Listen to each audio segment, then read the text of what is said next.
Hi friends, आप सभी लोगों का मेरे यूट्यूब चैनल पर स्वागत है। जल्दी से जल्दी आप मेरा वीडियो लाइक और सब्सक्राइब कीजिए, बेल आइकन को क्लिक कीजिए ताकि आपको नए नए नोटिफिकेशन। दोस्तों, तो यहाँ मैं आपको रिजल्ट बताने जा रहा हूँ और किस प्रकार केयर लेते हैं बार ग्राफ्टिंग के। दोस्तों, अपन ने बहुत सारे मेरे वीडियो प्लेलिस्ट में आप जाइए, बहुत सारे बड़े पौधे जो है अनवांटेड, जिस पे देसी क्वालिटी फलती थी, या तो आम का आपको वृक्ष पसंद नहीं है क्वालिटी, तो ऐसे वृक्षों को, बड़े पेड़ों को आप कट करके मन चाहिए वैरायटी डिफरेंट ब्रांच पे, हर अलग अलग ब्रांचेस पे अलग अलग वैरायटी फिट कर सकते हैं आपके मन मुताबिक। तो किस प्रकार फिट करने का, इसकी वीडियोज आप मेरे वीडियो प्लेलिस्ट में जाकर देख लीजिएगा। तो दोस्तों, यहाँ सक्सेसफुल वीडियोज़ हैं, कल में है। तो अब ऊपर की कल में सक्सेस हो गई है, तो अब इसकी केयर किस पर। ये जो अनवांटेड जो हमने लकड़ियाँ छोड़ रखी थी इस पर कलम बांधने के लिए, वो सक्सेस नहीं हुई, उस कारणवश अभी उसे हम तोड़ डालेंगे। और जो नई ब्रांचेस निकलती है सायन को छोड़ के नीचे से, उन्हें भी तोड़ते रहिएगा। तो दोस्तों, यहाँ देखिएगा, यहाँ पर लगभग 3 से यहाँ पर 2 ब्रांच सक्सेस हुई है और दोनों रिलायंस केसर की है। तो इसमें लगभग 6 कल में हमने फिट की थी। लगभग 1 फीट गोलाई का वहाँ ब्रांच है ऑलरेडी। इस पेड़ की 3 शाखाएँ थी 1-1 फीट की। तो यहाँ 1 ब्रांच को हमने छोड़ दिया था बाद में करने के लिए कलम, क्योंकि हमें डिफरेंट वेराइटीज़ की कलमें चाहिए थी, तो हमने इस ब्रांच पे बांधी है। तो दोस्तों, इसे किस प्रकार केयर लेने का, तो देखिएगा, ब्रांचेस लगभग 7 से 8 ब्रांचेस हो चुकी है, देखिएगा आप इसे। और यहाँ मोहर निकलने का सीज़न है ऑलरेडी, नवंबर माह से मोहर निकलना शुरू हो जाता है। तो दोस्तों, यहाँ देखिएगा, मोहर निकलना शुरू हो गया, इसमें इसी वर्ष का ग्राफ्टिंग है। तो दोस्तों, कभी कभी ये होता है कि आपके सवाल आते कुछ लोगों के कि सर उसी वर्ष आपको फ्रूटिंग मिलेगी क्या, या लेना चाहिए क्या। तो दोस्तों, मेरे ख्याल से तो आप उसी वर्ष फ्रूटिंग ना ले, जब भी अगर मोहर आता है तो आप तोड़ ले। अब फ्रूटिंग डिपेंड करता है दोस्तों आपकी ब्रांच पे जो सायन आपने लिए, देखिएगा यहाँ मोहर के बड्स निकल रहे हैं यहाँ। तो डिपेंड करता है आपके ब्रांच पे। जो सायन अगर से आप फलती हुई ब्रांच लास्ट ईयर के लिए है आपने सायन, तो उसी वर्ष आपको 5 माह बाद में जो है आपको यहाँ फ्रूटिंग मिल जाएगी और ब्रांचिंग भी। अगर ब्रांच बहुत ज़्यादा प्रमाण में निकली है, कंसिडर करो जून माह में अगर कलम बांधते हैं, तो फ्रेंड्स आप डेफिनेटली जनवरी माह में आप फ्रूटिंग ले सकते हैं, क्योंकि जून माह में बांधने वाली कल में लगभग हाथ जैसी मोटी हो जाती है। वो डिपेंड करता है फूड मटेरियल कितने प्रमाण में सप्लाई होता है। तो दोस्तों, और कम ब्रांचेस रही तो आप फ्रूट ना लीजिए, क्योंकि बंदर वगैरह या कोई जानवर या वजन की वजह से टूटने के चांसेस रहते हैं। तो दोस्तों, उस पर आप जो कल में जब सक्सेस होती है, तो 15-15 दिन के अंतराल में जो फंजीसाइड है, फंजीसाइड स्प्रे करने का, ज़्यादा करके फंगस लगने के चांसेस रहते हैं। और जो नई ब्रांचेस जो निकलती है, इस पर जो ब्रांचिंग होती है, उस पर मोनोक्रोटोफास्ट या कोई भी सूट जैसे कोई इंसेक्टिसाइड का आप स्प्रे कर सकते हैं। तो दोस्तों, अब देखिएगा, मैं विशेष और बात बताना चाहूँगा कि भाई ये जो पॉलीथीन जो हमने बांधी थी और जो रस्सी, यह कब छोड़ने का। तो मैं आपको बता चुका हूँ कि जैसे बड़े पौधे पे जैसे हम इस पर कट करके शिफ्ट करते हैं, बांधते हैं, तो इसको लगभग 5 माह मैक्सिमम रखने का। 5 माह के बाद में आप इसे ब्लेड मार के या चाकू से कट मार के यहाँ प्लास्टिक और जो सुतली है उसे निकाल लेने का।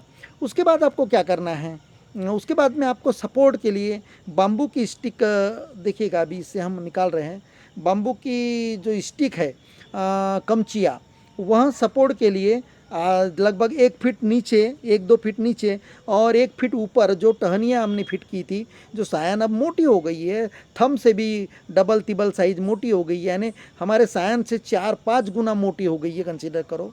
ये समझ के आप ऊपर में जो बाम्बू की लकड़ी 1 फीट लगभग निकालने का बाहर, और नीचे 2 फीट लगभग, और नीचे 2 फीट तो वो जो मूल पौधा जो है जैसे 1 फीट गोलाई का है, इसे नीचे से आपको उसे टाइटली बांध देना है, और ऊपर में भी उसे सपोर्ट के लिए सुतली से बांध देना है, ताकि तूफान आने के बाद में यहाँ आम अगर लगा हुआ है, कंसीडर कर फ्रूट्स फले हुए हैं, तो तूफान से या तो कोई बंदर वंदर आ जाता है, तो यह ब्रांच लुढ़के ना। तो यहाँ प्रिकॉशन आपको लगभग 1 से 1 साल तक लेने की। उसके बाद में इतना सॉलिड ब्रांच, इतना ज्वाइनिंग इसका ज़बरदस्त हो जाता है कि बाद में मुड़ने के चांसेस ना रहते। तो 1 साल से 2 साल तक आप यहाँ प्रिकॉशन लेना है। उसके बाद में आपको कोई सपोर्ट की ज़रूरत नहीं पड़ेगी, उसको सपोर्ट देने की। और वहाँ पूरा जो है पैरेंचाइमा जो सेल्स हैं वो पूरी ज्वाइंट हो जाती है और पता भी नहीं चलेगा आपको कि यहाँ आपने इंसर्ट करके बार ग्राफ्टिंग किया है करके। इस प्रकार ज्वाइंट पूरा फिलअप हो जाता है। तो आपको मैं यहाँ ज्वाइंट बताने जा रहा हूँ, देखिएगा यहाँ ज्वाइंट किस प्रकार सेट हुआ। तो दोस्तों यहाँ हमने इस 1 फीट के इस पे 6 कलमें फिट की थी, लेकिन दुर्दैव ये है कि वन साइड में ही दोनों सक्सेस हो गई है, तो कोई फ़र्क नहीं पड़ता। देखिएगा यहाँ, तो यहाँ पूरा फील्ड देखिएगा अभी। यहाँ जो काला सा जो है वहाँ बुरसी एक प्रकार का, तो इस पे आप कॉपर सल्फेट जो है कोई भी कॉपर सल्फेट का घोल है जो बोडो मिश्रण कहते हैं, मैंने मेरा वीडियो है ऑलरेडी, बोडो मिश्रण किस प्रकार किया जाता है वहाँ आप पोत सकते हैं इस पे, ताकि जो फंगस वगैरह जो स्टिकी वहाँ आपकी मर जाएगी। या तो फिर कोई भी फंजीसाइड का आप स्प्रे देखिएगा यहाँ चिकटनुमा चिकटा द्रावण वहाँ पर निकला है। मैं आज अभी मारा नहीं है इस पे स्प्रे कोई प्रकार का, पर कल मारूंगा, क्योंकि मुझे इस हाइट पे सीढ़ी लगा के चढ़ के वीडियो शूट करना पड़ा, तो इस वजह से मैं इसे मार नहीं सका। तो दोस्तों अभी जैसे उस पर फ्लावरिंग होगी तो मैं एक सैंपल के लिए कम से कम ज़्यादा नहीं तो अगर से आम लगे भी तो 2-4 आम मैं इसे रखना चाहूँगा, क्योंकि ब्रांच लगभग 5 से 6-7 ब्रांच हो गई है, और उसमें सपोर्ट बांधूंगा अच्छा मजबूत, और उसके बाद में उसका आम का साइज़ क्या है वास्तव में रिलायंस केसर का वहाँ देखना चाहूँगा। तो मैं 1 या 2 आम वहाँ रखना चाहूँगा इस वर्ष, और जब रखूँगा तब मैं आपको डेफिनेटली नया वीडियो आपके लिए अपलोड करूँगा। और दोस्तों मैं बताना चाहूँगा कि मोहर आने के पहले मेरे एक मेडिसिन का वीडियो है कि आम पे कौन कौन सी बीमारियाँ आती हैं, इसका मैंगो डिजीजेस करके एक मेरा वीडियो है, उसमें आप देख लीजिए कि किस मौसम में कौन सा लिक्विड और स्प्रे करने का है, वहाँ बता चुका हूँ। तो जनरली इस पे सबसे ज़्यादा अटैक इस पे फंगस का होता है, जो फंगस छुपी हुई रहती है और मोहर आने के बाद में डायरेक्ट अटैक करती है पत्तों पर भी और फ्लावरिंग पे। देखिएगा यहाँ कितना मजबूती से यहाँ सेट हो गया है, देखिएगा यहाँ पूरा यानी फुल्ली ज्वाइंट हो गया है। लेकिन फिर भी अभी आपको 1 से 2 वर्ष तक किस प्रकार सपोर्ट दे के केयर करनी पड़ेगी बता चुका हूँ। जब अपन रस्सी बांधते हैं सपोर्ट के लिए, वहाँ हर 3-3 माह में या 2-2 माह में छोड़ के फिर से ढीली बांधने का, ताकि वहाँ रस्सी अंदर ना पड़े, क्योंकि जब ग्रोथ होती है लकड़ियों की, जो सायन की ग्रोथ होती है, तो फिर वो कटते जाता है। तो यहाँ केयर ज़रूर लेने का है आपको कि जब वहाँ सायन जब मोटी होती है तो हर 2-3 महीने के बाद में। तो दोस्तों अब ये दूसरा ब्रांच जो था हमने छोड़ दिया था, इस पर लेट किया क्योंकि हमें दूसरी वेराइटीज़ चाहिए थी। तो इसको हमने लगभग इसे अभी 2 से इसे 3 माह हो गया है, इसे 5 माह होने का है। तो देखिएगा यहाँ उसी आम के वृक्ष का सेकंड ब्रांच है जो भी वो भी 1 फीट गोलाई का है। इस पर हमने 6 कलमें बांधी थी, इस पर 3 साइड में 3 हुई है सक्सेस। देखिएगा यहाँ अच्छी वेराइटीज़ है तीनों।